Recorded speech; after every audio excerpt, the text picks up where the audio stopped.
Hi అండి. Welcome to my channel. ఈరోజు మనం బూడిద గుమ్మడికాయతో జ్యూస్ చేయబోతున్నామండి.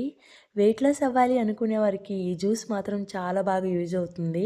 బూడిద గుమ్మడికాయని చూడండి వీడియోలో చూపించినట్టు ఈ విధంగా లేత బూడిద గుమ్మడికాయని తీసుకోవాలండి. తొక్కతో సహా నేను కట్ చేసి వేస్తున్నాను. జలుబు చేయకుండా ఉండడం కోసం నేను ఈ విధంగా ఆవిరిలో ఉడికించుకుంటున్నానండి. రా వెజిటేబుల్ డైరెక్ట్‌గా తీసుకోకుండా ఈ విధంగా స్టీమ్ చేసుకొని జ్యూస్ చేసుకుంటే చాలా బావుంటుందండి. జలుబు కూడా చేయదండి.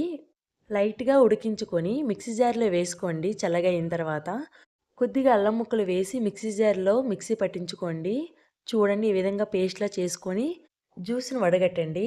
మనిషికి 100-150 ఎంఎల్ వరకు కరెక్ట్‌గా సరిపోతుందండి జ్యూస్ అనేది. కొద్దిగా లెమన్ జ్యూస్ వేసుకోండి. చాలా టేస్టీగా ఉంటుంది. ఇలా స్టీమ్ చేయడం వల్ల టేస్ట్ కూడా చాలా బావుంటుంది.